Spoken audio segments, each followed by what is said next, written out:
अस्सलाम वालेकुम। Last video में हम लोगों ने परचेज का बिल सेक्शन कवर किया था। इस वीडियो में हम लोग परचेज का बिल का सेक्शन कवर करेंगे। स्टेप बाय स्टेप इसमें बिल्स में मुख्तलिफ ऑप्शंस होते हैं। फर्स्ट अगर हम लोग ऐड न्यू पर क्लिक करते हैं, फर्स्ट हमारे पास आ रहा होता है ऑप्शंस पेमेंट का। पेमेंट बेसिकली यूज़ होता है कि जब हम लोगों ने चीज़ें परचेज किया उसके अगेंस्ट हम लोगों ने सप्लायर को पेमेंट करनी है। देन हम लोग ऐड न्यू पर क्लिक करने के बाद जिस सप्लायर को हम लोगों ने पेमेंट करनी है वो सप्लायर को सिलेक्ट करेंगे। सप्लायर को सिलेक्ट करने के बाद हम लोगों ने यहाँ पर अपना बैंक जिससे हम लोग पे कर रहे हैं, कैश के ज़रिए पे कर रहे हैं, हम लोग वो सिलेक्ट करेंगे। वो सिलेक्ट करने के बाद जिस डेट में पे कर रहे हैं वो सिलेक्ट करेंगे और अमाउंट जितनी हम लोग पे कर रहे हैं। बिलफर्ज मैं 1000 पे कर रहा हूँ तो वो 1000 मैं यहाँ पर मेंशन कर दूंगा। तो then system automatically first in first out की बेस पर उसके अगेंस्ट अमाउंट एलोकेट कर देगा, यानी कि अमाउंट अटैच कर देगा। अगर हम लोग वो चाहते हैं कि हम लोगों ने अमाउंट किसी स्पेसिफिक इनवॉइस के अगेंस्ट लगानी है तो देन हम लोग स्पेसिफिक इनवॉइस के अगेंस्ट भी आके अमाउंट मेंशन कर सकते हैं। अमाउंट मेंशन करने के बाद यहाँ पर हमारे पास मोड होता है, हम लोगों ने मोड सेलेक्ट कर देना है और रेफरेंस में कोई भी डिटेल जो सी अपनी इंफॉर्मेशन के लिए वो मेंशन कर देनी है। अब वो मेंशन करने के बाद हम लोगों ने सिंपली इसको कर देना है सेव एंड क्लोज। जैसे ही हम लोग सेव एंड क्लोज करेंगे तो ये परचेज पेमेंट का सिलेक्शन कंप्लीट हो जाएगा। अब उसके बाद हमारे पास ऑप्शंस आ रहा होता है सेकंड रिसिप्ट का। रिसिप्ट का ऑप्शंस बेसिकली किस चीज़ के लिए यूज़ होता है कि अगर सप्लायर को हम लोगों ने चीज़ें रिटर्न की हैं किसी भी रीज़न की वजह से, अब जो से सप्लायर ने हम लोगों को पैसे उस टाइम नहीं ऑन द स्पॉट रिटर्न किए तो वो बाद में कहता है कि आपको पैसे रिटर्न कर दूंगा। अब वो पैसे रिटर्न कर रहा है तो हम लोगों ने उससे अमाउंट अपनी रिसीव करनी है। तो हम लोगों ने एडनी पर रिसिप्ट पर आने के बाद यहाँ पर स्क्रीन ओपन हो जाएगी। स्क्रीन ओपन होने के बाद जिस सप्लायर ने हम लोगों को पैसे रिटर्न किए हैं हम लोग उसको सिलेक्ट कर लेंगे। सिलेक्ट करने के बाद उनकी जो सी अमाउंट है वो ऑटोमेटिकली सिस्टम ले आएगा कि आपने एक क्रेडिट नोट पोस्ट की थी उसकी इतनी अमाउंट है। यहाँ पर हम लोगों ने सिलेक्ट कर लेना है किस बैंक में हम लोग पैसे रिसीव कर रहे हैं और यहाँ पर हम लोगों ने सिंपली अमाउंट मेंशन कर देना। अमाउंट मेंशन करने के बाद जैसे पेमेंट का सेक्शन था उसी तरीके से उसने हमारे पास रिसिप्ट शो कर दी। अब हम लोगों के पास सिंपली हम लोगों ने कर देना है सेव एंड क्लोज। जैसे ही हम लोग सेव एंड क्लोज करेंगे तो अमाउंट हमारे पास वापस आ जाएगी जो सी हम लोगों ने उसको चीज़ें रिटर्न की थी। अब थर्ड ऑप्शन होता है रिटर्न पेमेंट कि हम लोगों ने जो सी है सप्लायर को एक पेमेंट की हुई थी तो एडवांस में। अब सप्लायर ने किसी भी रीज़न की वजह से कि हमारे पास माल अवेलेबल नहीं है उसने पेमेंट रिटर्न कर दी है। अब वो एडवांस वाली जो सी पेमेंट की हुई है वो उसने रिटर्न करनी है तो हम लोगों ने आना है रिटर्न पेमेंट्स पर। रिटर्न पेमेंट्स पर आने के बाद हम लोगों ने सिलेक्ट करना है कि जिस को हम लोगों ने एक्स्ट्रा पेमेंट की हुई थी वो वाला सप्लायर सेलेक्ट करेंगे। सप्लायर सेलेक्ट करने के बाद उसकी अमाउंट ऑटोमेटिकली आ जाएगी अगर हम लोगों ने एडवांस वाली अमाउंट वगैरह उसमें मेंशन की होगी। या ऐसी कोई अमाउंट जो सी अनएलोकेट पड़ी हुई यानी कि एडवांस थी और उसके अगेंस्ट बिल लग गया हुआ मगर वो जो सी है अमाउंट एलोकेट नहीं हुई हुई वो हम लोगों ने उसकी रिटर्न डालनी है तो उसके लिए ये प्रोसीजर होता है। यहाँ पर हम लोगों ने ये मेंशन करना है कि हम लोगों ने अमाउंट रिटर्न उसने कर दी है उसको। तो यहाँ पर हम लोगों ने अमाउंट मेंशन कर देनी है। अमाउंट मेंशन करने के बाद इसका इफेक्ट क्या होगा कि जो सी हम लोगों ने सप्लायर को अमाउंट पे की हुई थी अब उसने रिटर्न कर दिया। रिटर्न करने से बाद हमारे पास उसका बैलेंस ज़ीरो हो जाएगा। अब उसके बाद हमारे पास रिटर्न रिसिप्ट का ऑप्शंस होता है कि हम लोगों ने कोई ऐसी अमाउंट जो सी रिटर्न रिसिप्ट की हुई है बेसिकली वो हम लोगों ने गलती से किसी की कर दी हुई है। अब वो जो सी अमाउंट है वो हम लोगों ने रिटर्न रिसिप्ट करनी है तो फर्स्ट आप क्या करेंगे कि जो सी व्यू करेंगे उस अमाउंट को। एडिट करने के बाद आप क्या करेंगे कि उस अमाउंट को इधर से ज़ीरो कर देंगे रिसिप्ट के कॉलम में। ये गलती से हम लोगों ने इसके अकाउंट में मेंशन कर दी थी जबकि हम लोगों ने इसकी कोई बिल था स्टैंड कर रहा हुआ उधार का, हम लोगों ने सिंपली वो अमाउंट उसके साथ एलोकेट कर देनी थी। अब ये अमाउंट गलती से हम लोगों ने इसमें पोस्ट कर दी है, रिसिप्ट कर ली है। तो अब हम लोग ऐड न्यू पर क्लिक करके रिटर्न रिसिप्ट का ऑप्शन यूज़ करेंगे। रिटर्न रिसिप्ट के ऑप्शन पर क्लिक करने के बाद हमारे पास वो ऑप्शन आ जाएगा कि रिटर्न रिसिप्ट हुई है किस बैंक में हुई है कितनी अमाउंट की है वो यहाँ पर हम लोग अमाउंट मेंशन कर देंगे। अमाउंट मेंशन करने के बाद हम लोग इसको सेव एंड क्लोज कर देंगे। सेव एंड क्लोज करने के बाद वो अमाउंट जो सी हम लोगों ने रिसिप्ट की थी रिटर्न रिसिप्ट हो गई। इस मॉड्यूल में फिर मैं अगेन बता देता हूँ, अगर मैंने किसी सप्लायर को पेमेंट करनी है तो वो मैं पेमेंट वीपी से करूँगा।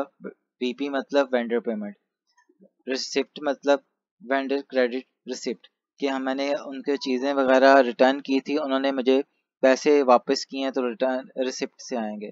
अगर मैंने किसी कस्टमर से सप्लायर को मैंने एडवांस पेमेंट की है तो वो किसी भी बिहाफ पर, तो उन्होंने माल मुझे नहीं भेजा तो मैंने रिटर्न पेमेंट उसकी मेंशंस करनी है। और इसी तरीके से कि मैंने कोई रिसिप्ट थी वो गलती से पोस्ट कर दी है उसके, जबकि वो उधार पर चीज़ें लेके गया हुआ था, मैंने जस्ट उसके साथ ऑफसेट करना था, मैंने रिटर्न रिसिप्ट का ऑप्शन क्लिक किया।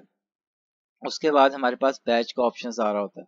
बैच के ऑप्शंस में बिल पेमेंट्स वीपी, ये उस चीज़ के लिए यूज़ होता है कि अगर मैं मल्टीपल सप्लायर की एक ही साथ पेमेंट करना चाहता हूँ और वहाँ पर एक ही बैंक में मुझे वो अमाउंट्स आई हैं।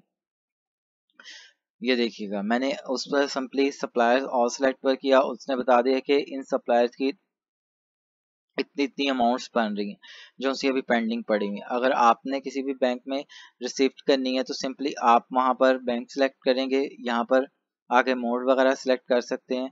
सेलेक्ट करने के बाद अगर आप कहते हैं कि मैं एक ही रो में सबकी अमाउंट्स आ गई हुई क्लियर हो गई हुई, जस्ट आप उसने बस सेलेक्ट करेंगे, वो ऑटोमेटिकली वो उतनी इतनी अमाउंट रिसीव कर लेगा। आप इसके बाद अगर कोई डिस्काउंट है तो वो डिस्काउंट भी मेंशन कर सकते हैं, रेफरेंस भी मेंशन कर सकते हैं। जस्ट आपने क्लिक कर देना है save and close, then popup message आपके विंडो पर आ जाएगा कि आपने जो से अमाउंट मेंशन की हैं पेमेंट्स की, आप श्योर हैं ये पोस्ट करना चाहते हैं, यस पे इट। आपने ये पोस्ट किया तो ये आपकी ट्रांजेक्शन्स पोस्ट होगी। अब बैच में हमारे पास सेकंड और थर्ड ऑप्शंस आ रहा होता है। सेकंड ऑप्शन बेसिकली यूज होता है पेमेंट्स के लिए, ऐसी पेमेंट जो सी अनएलोकेट रहनी है, और रिसिप्ट ऐसी रिसिप्ट जो सी अनएलोकेट रहनी है, बाद में मैं उसको एलोकेशंस करना चाहता हूँ, उसके लिए ये ऑप्शंस यूज होता है। बिलफर्ज मैंने एक पेमेंट है, इसके लिए हम लोग एक परचेज बिल और एक क्रेडिट नोट पोस्ट कर लेते हैं। हम लोग जाते हैं परचेज में, बिल्स में जाने के बाद यहाँ पर ऐड न्यू पर क्लिक करते हैं। क्रेडिट नोट हम लोगों ने ऑलरेडी पोस्ट किया हुआ है, हम लोग एक परचेज बिल पोस्ट कर लेते हैं। सप्लायर बिल्स, यहाँ पर बिल्स में आने के बाद हम लोग सप्लायर सेलेक्ट करते हैं, सप्लायर एबीसी सेलेक्ट करने के बाद हम लोग इससे जो सी चीज़ें परचेज की हैं वो हम लोग मेंशन कर सकते हैं। एग्जांपल के लिए मैंने ये चीज़ें परचेज की हैं 100 रुपीज़ की, 100 रुपीज़ की मैंने चीज़ परचेज की है। अब मैं इसको करता हूँ simply approve and close. Approve and close हमारे पास एक परचेज बिल भी पड़ा हुआ है और एक क्रेडिट नोट भी पड़ा हुआ है। अब हम लोग वो बैच में जाके पेमेंट और दूसरा रिसिप्ट वाला ऑप्शन चेक कर लेते हैं। बैच पर क्लिक किया, हमारे पास पेमेंट का ऑप्शन आ रहा होता है। पेमेंट के ऑप्शन पर क्लिक करने के बाद हमारे पास आ रहा होता है वीपी। अब वीपी हमारे पास आ रहा है, हम लोग सेलेक्ट करते हैं एबीसी सप्लायर और किस बैंक के थ्रू हम लोगों ने पेमेंट किया, कैश ऑन हैंड के साथ कितनी अमाउंट की पे की है। मैं कहता हूँ कि 100 रुपीज़ की मैंने पेमेंट की है।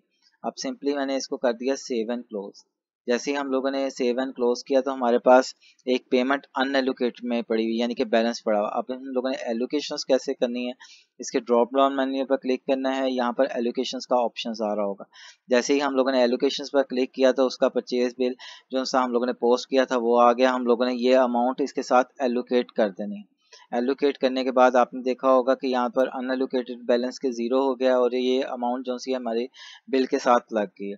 अब हम लोग सिंपली इसको सेव एंड क्लोज कर लेते हैं। सेव एंड क्लोज करने के बाद आप देख सकते हैं कि हमारी पेमेंट वाली अमाउंट जो सी हम लोगों ने बैच के जरिए की थी अनएलोकेटेड जो सी पड़ी हुई थी वो एलोकेट हो गई है। अगर हम लोग परचेज बिल भी जाके देखते हैं कि जो सा हम लोगों ने पोस्ट किया था 100 रुपीज़ का, वो भी हमारा अब हो गया ज़ीरो। अब हम लोग बैच का थर्ड ऑप्शंस कवर कर देते हैं। थर्ड और लास्ट ऑप्शंस वो हम लोग क्लिक करते हैं रिसिप्ट में। रिसिप्ट में क्लिक करने के बाद यहाँ पर हम लोग सप्लायर सेलेक्ट करेंगे, हम लोग सेलेक्ट कर लेते हैं ये, और हम लोग सेलेक्ट कर लेते हैं जिस बैंक की इंफॉर्मेशन, और यहाँ पर हम लोग अमाउंट मेंशन कर देते हैं कि जो सी हमारी क्रेडिट नोट की रिसीव हुई है। अब यहाँ पर एडिशनल नोट्स आप कोई मेंशन करना चाहते हैं, रेफरेंस में कोई चीज़ मेंशन करना चाहते हैं वो मेंशन कर सकते हैं। अगर मैं ऐड मोर करके मल्टीपल्स आप एंट्रीज करना चाहते हैं तो वो भी कर सकते हैं।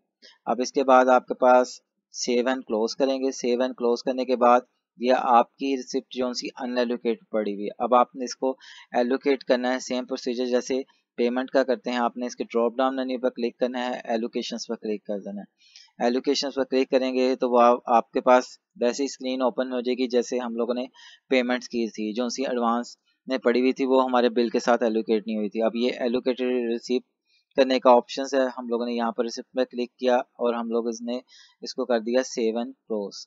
सेव एंड क्लोज करने के बाद हमारे पास वो अमाउंट भी यहाँ पर देख सकते हैं जीरो होगी। अब हम लोग अपना जो सी क्रेडिट नोट बनाया था जिसमें हम लोगों ने चीज़ें रिटर्न की थी अपने सप्लायर को किसी भी बेस पर, अब वो देख सकते हैं उसका अमाउंट ज़ीरो हो गई। अब आपने किसी भी चीज़ का अगर पेमेंट्स वगैरह का या बिल्स वगैरह का प्रिंट लेना होता है तो आप सिंपली उस पर्टिकुलर बिल को क्लिक करते हैं, यहाँ पर आपके पास प्रिंट का ऑप्शन आ रहा होता है। अगर आपने प्रिंट करना होता है तो प्रिंट सिंपल भी कर सकते हैं, इस तरीके से आपके पास प्रिंट की इंफॉर्मेशन आ जाएगी। इसी तरीके से आपने अगर इनका जर्नल निकालना है कि मैंने डेबिट क्रेडिट देखना है उस ट्रांजेक्शन्स का, जो सी मैंने परचेज बिल पोस्ट किया तो वो भी आपके पास डेबिट क्रेडिट की शेप में भी आ जाएगा। उसके बाद आपके पास जो सा पेमेंट का ऑप्शन है, पेमेंट के ऑप्शंस पे भी सेम एज इट इज़ आपके पास उसको प्रिंट आउट निकालने का ऑप्शन होता है कि प्रिंट आप निकाल सकते हैं। तो प्रिंट पर क्लिक करेंगे, प्रिंट पर क्लिक करने के बाद आपके पास उस पेमेंट का भी प्रिंट आउट आ जाएगा। आज की वीडियो में इतने ही, अगली वीडियो में मिलेंगे इंशाल्लाह। अल्लाह हाफिज़।